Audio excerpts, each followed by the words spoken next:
Doctor Baba Saheb Ambedkar open university.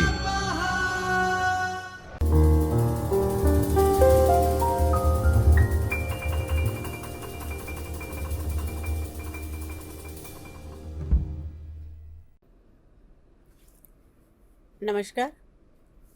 Doctor Baba Saheb Ambedkar open યુનિવર્સિટીના જ્યોતિર્મય પરિસરના ચૈતન્ય સ્ટુડિયોમાં હું પ્રોફેસર પ્રિયાંકી વ્યાસ આપનું હાર્દિક સ્વાગત કરું છું. મિત્રો, આજે આપણે લાઇબ્રેરી એન્ડ ઇન્ફોર્મેશન સાયન્સ સબ્જેક્ટના એટલે કે bachelor of library and information science સબ્જેક્ટમાં પેપર નંબર 1 BLIS 101 જે આપણો નવો અભ્યાસક્રમ છે અને નવા અભ્યાસક્રમના આધારે આપણે આજે BLIS 101 foundation of library and information science સબ્જેક્ટનો બ્લોક 4 લાઇબ્રેરી ડેવલપમેન્ટ અને એનો unit 13 role of UGC different bodies and committee in academic library development એટલે કે શૈક્ષણિક ગ્રંથાલયના વિકાસમાં UGC દ્વારા જુદી જુદી જે સંસ્થાઓ અને કમિટીની જે ભૂમિકાઓ છે તેના વિશે આપણે વિશેષ વાત કરીશું. વિદ્યાર્થી મિત્રો, આજે ગ્રંથાલય અને માહિતી વિજ્ઞાનમાં ઘણું બધું ચેન્જીસ આવતો હોય, ઘણી બધી ટેકનોલોજી પણ ચેન્જ થતી હોય, તો આપણે આ ગ્રંથાલય વિકાસ કેવી રીતે એનો વિકસિત થયું, શૈક્ષણિક ગ્રંથાલયમાં વિકાસમાં UGCનું શું મહત્ત્વ છે અથવા UGC દ્વારા શું શું શીખવા મળે અથવા UGC દ્વારા કઈ કઈ સંસ્થાઓ, કઈ કઈ કમિટીઓ, આ બધું આપણે આજે આ ગ્રંથાલયના વિકાસમાં અભ્યાસમાં આપણે અભ્યાસ કરીશું. આ આપણું જે એકમ છે, એકમ નંબર 13, એ અભ્યાસ કર્યા બાદ આપણને શું ખ્યાલ આવશે ખાસ એ જોઈએ તો મિત્રો તેના UGC અને કમિટીઓના વ્યાખ્યા, કાર્યો, ઉદ્દેશો, ભૂમિકા, આ દરેક બાબતોને આપણે જુદી જુદી રીતે અહીંયા આગળ અભ્યાસક્રમના આધારે સમજવાનો પ્રયત્ન કરીશું. ગ્રંથાલયના વિકાસ માટે ઘણી બધી સમિતિઓ અને આયોગોની ભૂમિકા અગત્યની છે અને આ આયોગ અને ભૂમિકાઓની આપણે વિસ્તૃત અહીંયા આગળ ચર્ચા કરીશું. મિત્રો, આ યુનિટના અભ્યાસ પછી આપણે ઉચ્ચ શિક્ષણનો અર્થ, વ્યાખ્યા અને તેના હેતુઓ, UGCની સ્થાપના, કાર્યો, આ દરેક બાબતોનો અભ્યાસ કેવી રીતે કરવો અથવા કેવી રીતે થયો તેનો અભ્યાસ શીખીશું. શૈક્ષણિક ગ્રંથાલય અને વિકાસ માટે રચાયેલ વિવિધ સમિતિઓ અને આયોગોની ભૂમિકા, ભલામણો, આનો આપણે અભ્યાસ શીખીશું. મિત્રો, શૈક્ષણિક ગ્રંથાલયોના વિકાસ માટે UGCના અગત્યના કાર્યક્રમો, ગ્રંથાલયો અને ગ્રંથાલય વ્યવસાયિકોની તાલીમ અને પ્રોત્સાહિત કરતી અન્ય શૈક્ષણિક સંસ્થાઓની ભૂમિકા. દરેક વ્યક્તિ હંમેશા કંઈક નવું જાણવા, નવું શોધવા, નવું શીખવા માટે પ્રયત્નશીલ હોય છે. મિત્રો, શિક્ષણ એક કાયમી ચાલતી પ્રક્રિયા છે. દરેક વ્યક્તિ હંમેશા એમાંથી કંઈક નવું જાણે, નવું શીખે, નવું કંઈક પ્રાપ્ત કરે, નવું કંઈક શોધવાનો પ્રયત્ન કરે. તો આ કાયમી પ્રયત્નશીલ હોય છે. એટલે આજના યુગમાં જે વ્યક્તિઓ અભ્યાસ નહીં કરે તેને આપણે નિરક્ષર નહીં ગણીએ, પરંતુ જે વ્યક્તિઓ કંઈક નવું જ્ઞાન પ્રાપ્ત કરવા નહીં જાય અથવા નવું જ્ઞાન પ્રાપ્ત નહીં કરે તેને આપણે નિરક્ષર ગણીશું. તો હાલમાં આ જ્ઞાનને શક્તિના સ્વરૂપમાં સ્વીકારવામાં આવ્યું છે. મિત્રો, વિશ્વના આ ઝડપથી બદલાઈ રહેલા વાતાવરણમાં જ્ઞાનનું સર્જન, આદાન પ્રદાન અને તેનો નિરંતર ઉપયોગ જ વિશ્વની પ્રગતિનો મુખ્ય માર્ગ છે. આજના આ માહિતી યુગમાં, આ માહિતી ટેકનોલોજીના યુગમાં જ્ઞાન થકી પ્રત્યેક ક્ષેત્રનો વિકાસ, ઉન્નતિ, આર્થિક અધ્યેયતા, અવરોધોમાં ઘટાડો માનવ સંસાધન સંચાલન વ્યવસ્થાપન વગેરેનો વિકાસ કરવો એ સહજ બન્યો છે. આ બધું જોતાં એવું આપણે કહી શકાય કે આજના યુગમાં આગળ રહેવા માટે ચોક્કસપણે જ્ઞાનના સર્જનની તથા તેના ઉપયોગની આવશ્યકતાઓ રહે છે. મિત્રો, પ્રત્યેક સંસ્થાઓ, સંગઠનોએ તથા કમિટીઓએ એ વિશ્વની સતત ચાલતી પ્રતિસ્પર્ધામાં આગળ રહેવા માટે જ્ઞાનના સર્જન તથા ઉપયોગ માટે સતત પ્રયત્નશીલ રહેવું પડે છે. હવે આપણે મિત્રો જોઈએ કે ઉચ્ચ શિક્ષણનો અર્થ શું, ઉચ્ચ શિક્ષણ એટલે શું, એની વ્યાખ્યા શું હોઈ શકે. તો ઘણા બધા નિષ્ણાતોના મતે ઉચ્ચ શિક્ષણ એટલે માધ્યમિક શાળા પછીનું જે શિક્ષણ એવો અભિપ્રાય વ્યક્ત થાય છે. મિત્રો, વેબસ્ટર્સ ડિક્શનરીમાં જણાવ્યા પ્રમાણે education beyond the secondary level, especially education provide by college or university, એટલે કે દ્વિતીય સ્તરનું શિક્ષણ કે જે મહાવિદ્યાલય એટલે કે કોલેજ અથવા વિશ્વવિદ્યાલય એટલે કે યુનિવર્સિટી દ્વારા આપવામાં આવે છે. આવા પ્રકારના શિક્ષણમાં under graduate, post graduate, vocational education, training વગેરે વિવિધ સ્વરૂપોમાં જેવા કે ટીચિંગ, રિસર્ચ, એક્સટેન્શન દરેક રૂપમાં આપવામાં આવે છે. જેવી રીતે વેબસ્ટર્સ ડિક્શનરીમાં કહ્યું છે એવી રીતે એક બીજા તજજ્ઞ એટલે કે રોનાલ્ડ બાર્નેટના મતે 1992ના મત પ્રમાણે જોઈએ તો ઉચ્ચ શિક્ષણનું લક્ષ્ય એ 4 વિભાવનાઓના આધારે નક્કી કરવામાં આવી છે. બાર્નેટે 4 સરસ મજાની વિભાવનાઓ જુદી પાડી છે અને એના આધારે એમને ઉચ્ચ શિક્ષણનો અર્થ અને એની વ્યાખ્યા વિશે વાત કરી છે. એ 4 વિભાવનાઓ કઈ તો પહેલી છે લાયકાત ધરાવતા માનવીય સ્ત્રોતનું સર્જન કરવું એટલે ઉચ્ચ શિક્ષણ પ્રાપ્ત કરવું. બીજું છે સંશોધન કારકિર્દી માટે ઉચ્ચ શિક્ષણ એ એક તાલીમ છે.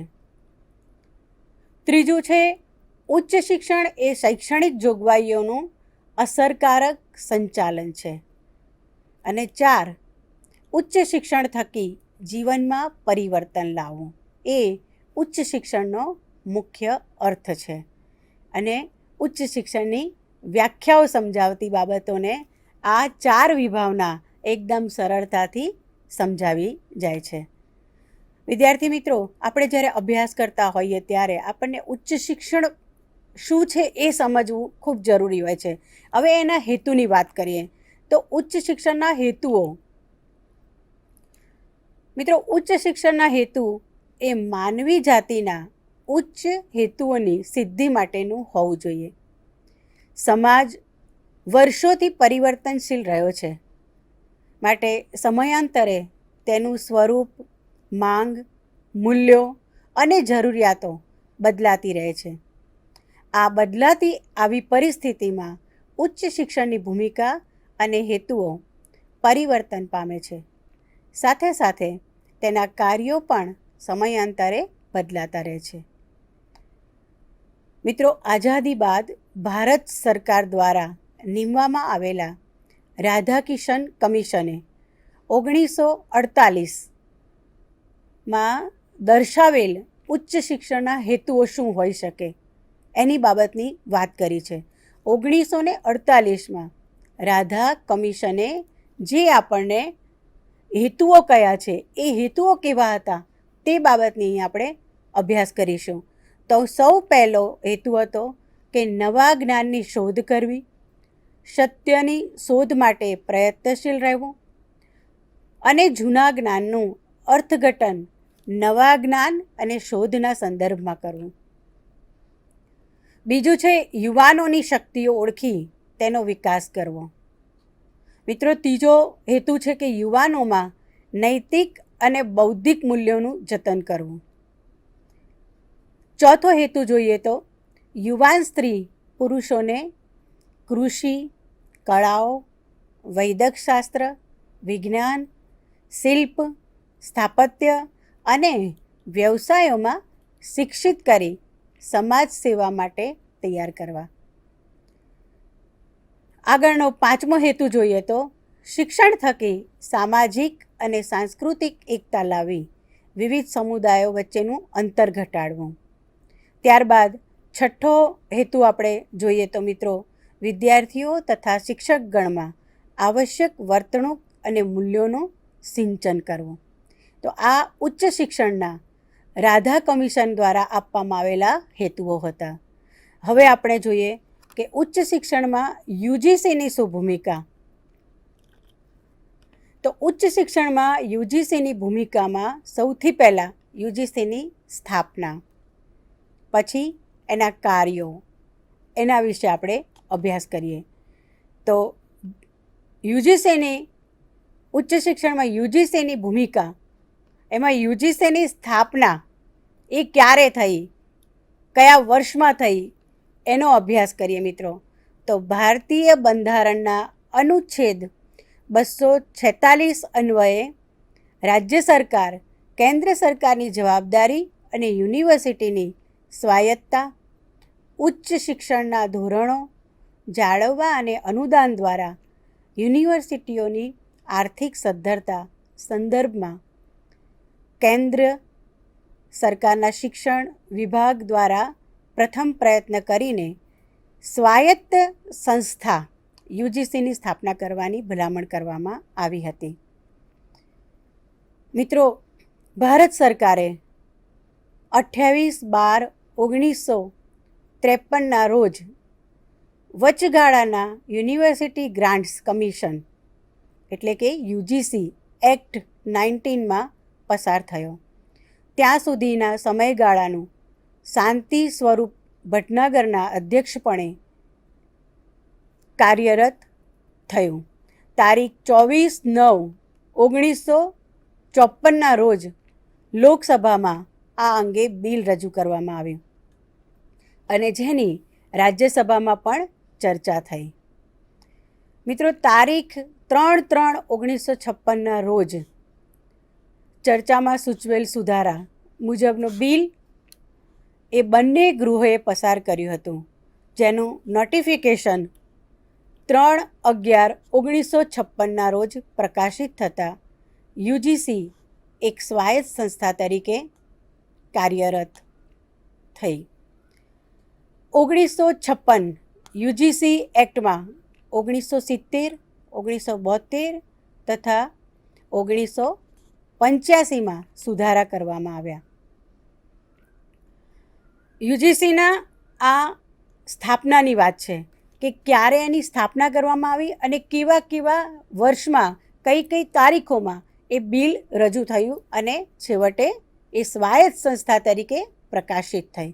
તો મિત્રો, અહીંયા જે તારીખો આપી છે, જે સાલ આપ્યા છે, એ પણ આપણા અભ્યાસલક્ષી એટલે કે MCQ ક્વેશ્ચન કે એવા ક્વેશ્ચનની અંદર આપણને પૂછાઈ શકે છે. એટલે આપણે આ અભ્યાસ કરતા હોઈએ ત્યારે ખાસ આનું ધ્યાન રાખવું જોઈએ. તો હવે આપણે આ યુજીસીની સ્થાપના વિશે વિસ્તૃત સમજ્યા પછી આપણને વિચાર આવે કે હવે શું, સ્થાપના તો થઈ ગઈ, તો પછી શું હોય? તો યુજીસીના કાર્યો. હવે સ્થાપના કર્યા પછી યુજીસીએ કેવા કાર્યો કરવાના છે એ બાબતની વાત છે. તો યુજીસી એક્ટ એ 1956ની કલમ નંબર 12માં યુજીસીને મળે સત્તા તથા તેને કરવાના કાર્યો દર્શાવવામાં આવેલ છે.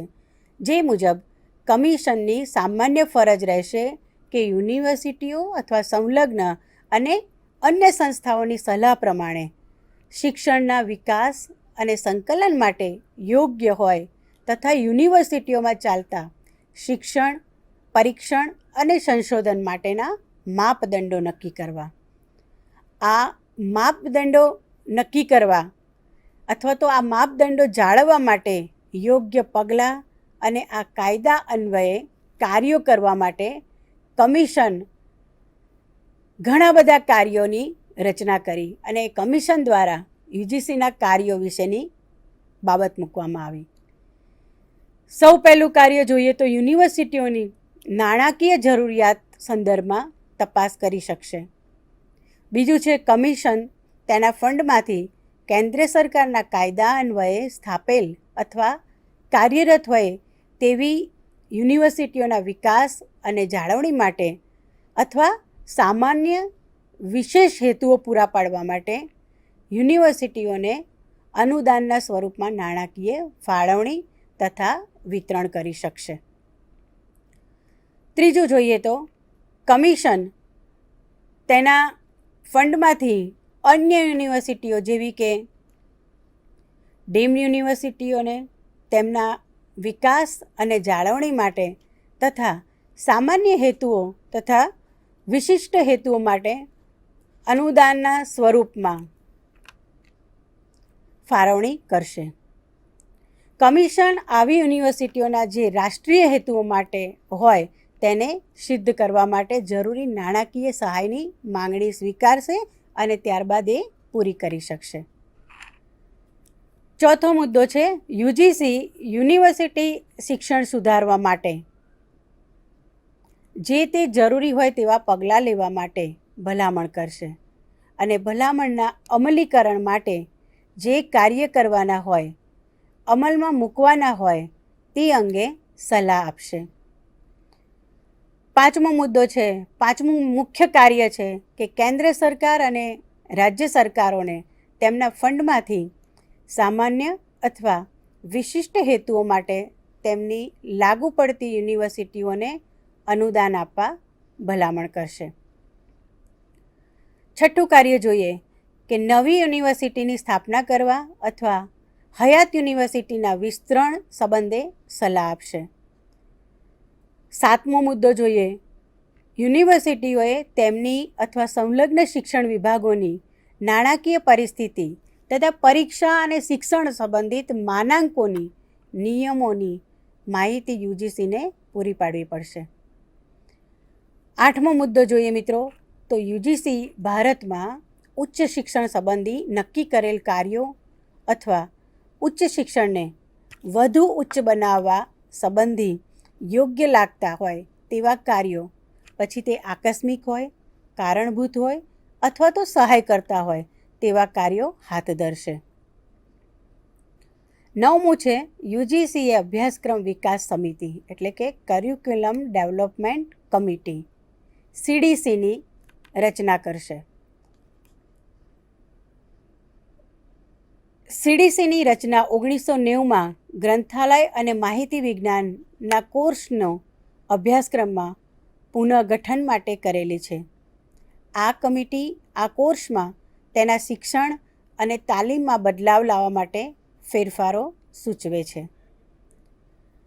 10મો કાર્ય જોઈએ તો માહિતી સારી રીતે પૂરી પાડવા તથા બિબ્લિયોગ્રાફિક સહાય પૂરી પાડવા શિક્ષકો અને સંશોધકોને તેમના ક્ષેત્રમાં માહિતી સેવાઓ પૂરી પાડવા માટે યુજીસી દ્વારા રાષ્ટ્રીય માહિતી કેન્દ્રોની સ્થાપના કરવામાં આવશે.